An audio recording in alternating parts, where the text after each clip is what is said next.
watching Businessworld Live. I'm Danie Laurel. It's the last trading day of the third quarter, and unfortunately, we're kicking off with some bad news. The Philippines has become the worst place to live during the COVID-19 pandemic, according to Bloomberg.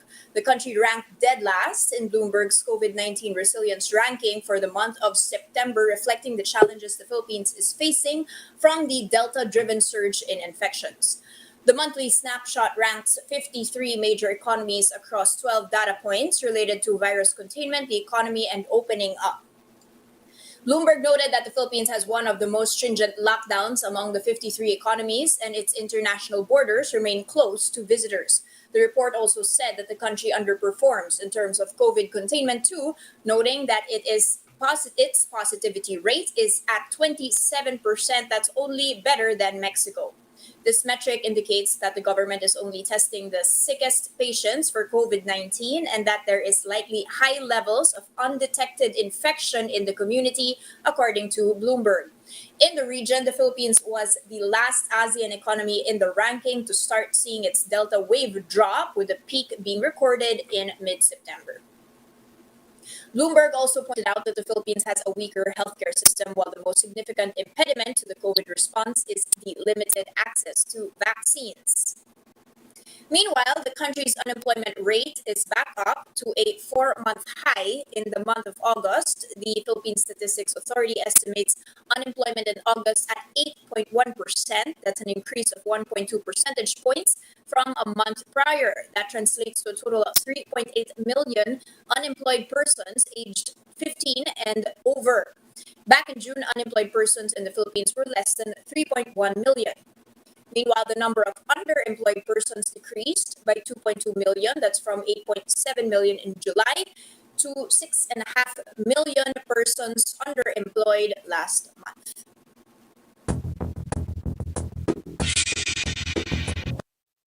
Today is the last day of September and also the last trading day of the third quarter of 2021. I think the days are just zooming past us. Let's take a quick peek at our open here, down by 0.3% to 69.15. Markets digesting a slew of bad news, so to speak. But I wanted to take a step back and just see how we did in the past 3 months. And you could see us actually down by 0.3%. You've got a mix here of which ones underperformed and overperformed, but you can see a clear picture in terms of the telcos really leading the charge in the third quarter. Converge in particular up by more than 70% in those 3 months, followed by Globe and PLDT. You've also got the energy companies leading, AC Energy and Aboitiz Power, together with Meralco and First Gen. So quite a clear picture on who were the winners here. But when it comes to the losers, it's quite mixed. You've got the likes of holding companies. You've got SM Prime, our biggest property player, together with Megaworld and Bloomberry, which does own as well casinos. Let's take a quick peek at a couple of things that we wanted to watch out for. In particular, Megaworld, the REIT has moved, or at least the listing of the REIT, that is going to be tomorrow, October 1st. But you've also got on the upside All Day IPO setting its price setting date. That's going to be on October 12th. So a lot of things to be watching out for in the next couple of weeks as we kick off October tomorrow. The reason why MREIT was pushed instead of today to tomorrow was that this, according to MREIT's statement, this was met with much optimism. There was overwhelming demand, and so they had to postpone that. And finally, just a quick peek on the telco space. There seems to be forever now, at least in your cell phone number portability starts today. So if you want to keep your cell phone number forever, you finally can permanently, even if you change network providers. This is, of course, based on a joint statement from Smart, Globe, and Dito Telecom. They did mention that they've already conducted tests of their interoperability. Now, here to chat with us about all of this and more, we have with us Matt Cabangon, President of AAA Equities. Good morning, Matt, and welcome back. Hi, Danny. Good morning. Thanks for having me. Okay, Matt, now it's official. Worst place to be during the COVID-19 pandemic, ranked 53rd among 53 companies, according to Bloomberg. How are markets going to react to this? I mean, we did see a bit of a pullback, but is there going to be more pain ahead, or will this just be brushed off as another, bad news day? Well, I don't see this article specifically as sort of a market moving event. Uh, clearly, our market has been hovering around just under 7,000 for I think about 2 weeks now. Uh, so I think markets are more optimistic than what some media outlets make it seem. I think people are looking forward to arrivals of more vaccines in the coming months. I think there's a lot of optimism going to the fourth quarter that this will be sort of the big vaccination quarter. Uh, of course, if that doesn't play out, then we're going to expect a pullback even further. But I expect some strength going into the close of the year. Matt, when we look at the chart, it does seem to be volatile here. But can you say that there was some resilience? You did mention that. I mean, how was the third quarter for you, considering we were in a lockdown in August, considering the vaccines that had come in? Did we perform better or worse than expected? Well, I actually thought that we performed better than expected, just considering how much bad news has come out in the last several months. Like you said, we came out of a lockdown. Uh, I, I expected economic activity and mobility to increase a lot in the last month or so, but that wasn't the case. But even despite that, our markets have held strong, largely because of those market leaders that you mentioned earlier. So I think there is some optimism here because, like you said, a lot of our big, heavy hitters in the index are still doing quite poorly. So those names need to catch up with some of the high flyers, and once that spread narrows a bit, we're gonna see a move above 7,000. Your thoughts on those high flyers, specifically the telco companies? I mean, quite a rally here. Is this sustainable at all? Are there still room to run, or are they fully priced? Well, Converge in particular is interesting because its recent addition to the index has basically led to a lot of players catching up with their weightings with Converge. So that train might be slowing down in the foreseeable future. But let's not sleep on PLDT and Globe. I think valuation wise, both are still very cheap, considering that both these companies have had record years. Naturally, there's the Gcash narrative with Globe, and now with PLDT and Paymaya uh, getting their digital bank license. So I think markets are looking at these two names eagerly, just because while the rest of the market plays defensively and plays sort of survival mode, you have these telcos sort of running at full steam ahead and trying to expand to all these different things. So I still think that the telco space has room to run. Okay, and you mentioned cheap there, so something to be watching out for.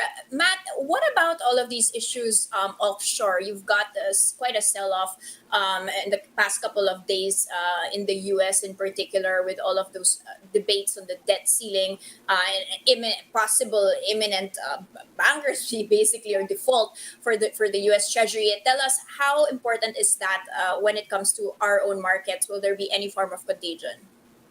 Well, if history has has proven anything, is that the Philippines proves quite resilient to this stuff. Uh, the U.S. has flirted with this debt ceiling, I think, every year for the last 5 years. So it's not anything that the market is not used to. Just look recently to the Evergrande crisis of sorts, and we reacted quite well. I think we outperformed the rest of the world just because we generally aren't too exposed to this sort of thing. So it is something I'm looking at, but not something that I think triggers a massive sell off or anything of that sort here. So it's something that investors can uh, can look at a bit relaxed. Okay, so breathe a little bit more easy there. Let's talk about a couple of deals that have been happening, particularly avoid this power on that JERA deal. Major spike here when that deal was announced, but it did correct lower. There's some fears here that they'll be losing AEV in particular will be losing control over the best assets, the power assets, and they'll be moving that money towards other things, infrastructure, food, etc. Is this a good move? Well, it's hard for me to say. They're, like you said, they're sort of selling their crown jewel here, although the price is really good, it's like 25% or 30% above the current market price. Uh, so I think this opens up a lot of possibilities for AEV. Uh, I suspect a lot of this will go down go into Union Bank, one of their projects that has been aggressively expanding, and I think is ahead in many respects to their competitors in terms of their digital offerings. So I expect that to sort of take the next step if they do use this capital. So yeah, the Aboitius says no better than I do of which parts of their empire are worth sort of doubling down on. So I'm excited to see what their group is going to do with this cash infusion. Okay, very interesting times here. So not necessarily, black and white that that's a good deal or not. Let's see what they're going to be doing with all that money. Let's talk about an IPO that was supposed to be happening today that's been pushed tomorrow, and tell us how excited are you about Megaworld's REIT REIT compared to the performance of the other REITs that we've seen so far. Yeah, this MREIT deal, right? Like they push it back a day because of overwhelming demand. Uh, my issue with that is this sounds a lot like what DDMPR did. They pushed back their IPO by one day, and that didn't play out too well for the stock price. However, I think there is some reason to be optimistic. Here. Megaworld is after all our country's biggest office landlord, and this issue in particular had both the quantity and price of its offer reduced. So they basically turned on every knob to make this offer more appealing to IPO investors. So I I think people are looking forward to seeing this list. It's just that this it's more likely to me that this one day delay is due to some sort of like administrative mistake or administrative delay more than some kind of like overwhelming over the top demand. Okay, so something to be watching out for there, how that's going to be pricing tomorrow. And lastly, Matt, before we let you go, all day listing from on November 3rd, but they're going to be starting that offer period from October 12th. But they are using a chunk of it to pay down their debt. What's your thoughts on that, and how are you going to be positioning all day vis-a-vis the other listed stocks? Yeah, I think we just need to call a spade here. I think the entire market is looking at this all-day IPO and getting some Mary Mart flashbacks. What you have here is a basically a brick and mortar grocery store IPOing in the COVID era. So I think most market participants are looking at this.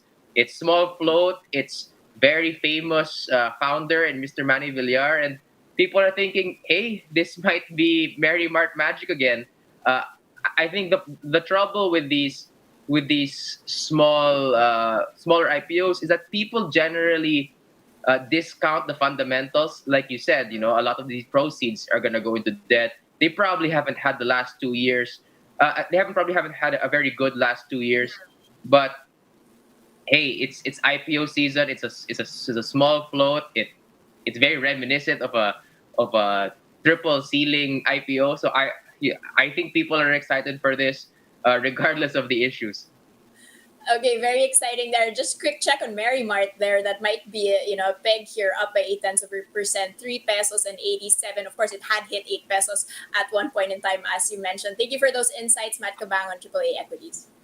Thank you.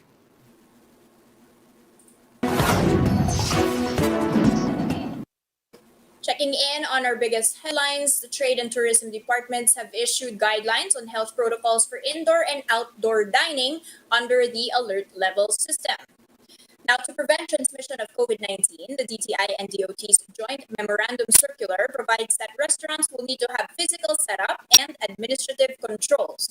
As part of the physical setup controls, there should be tabletop clear dividers in indoor dining, while alternate or diagonal seating would have to be implemented for outdoor dining if clear dividers are not in place.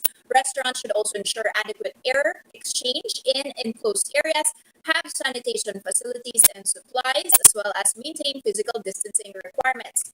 Establishments should also have a screening area at the point of entry for customers to provide a health declaration and check their temperature, and signages that display proper etiquette within the premises. Restaurants are also reminded to keep their music volume low to discourage loud talking. Indoor restaurants must ensure that only fully vaccinated individuals are allowed inside, while buffets must have food servers present and all food trays have covers with the food kept at recommended safe temperatures. In terms of administrative protocols, a health and safety officer designated by the restaurant must be present at all times to ensure that the health protocols are followed. The JMC also provides that customers from the same household would be allowed to dine together at one table, provided that they show proof of the same address. The DTI and DOT said restaurants would be monitored on their compliance with the protocols through a post-audit mechanism. Establishments that fail to comply with the requirements will be given a warning at the first instance, and succeeding violations may cause temporary closure in accordance with the LGU rules.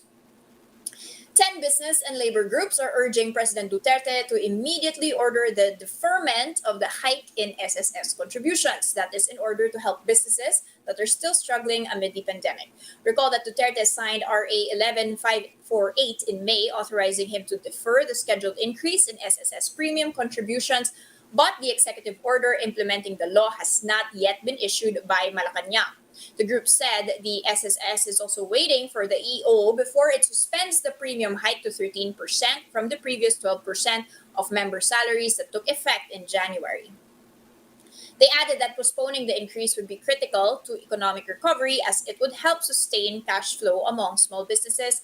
That is on top of being a, quote, very concrete government contribution to the National Employment Recovery Strategy program. And before we end the broadcast, we invite you to join us in the Metro in the Rise webinar, that is on the Rise webinar rather, organized by One News and Avida, and get to know why the Manila-Pasay area is one of the fastest rising urban areas in the country. That is at 4 p.m. this afternoon, and it will be hosted by yours truly. You can catch the webinar on One News's Facebook and YouTube pages. And that's a first look into the business day. Today's Thursday, September 30th, 2021. Catch Businessworld live for the market close at 3:15 p.m. today. I'm Danie Laurel. Mask on, wash hands, stay safe, Philippines. We are One News.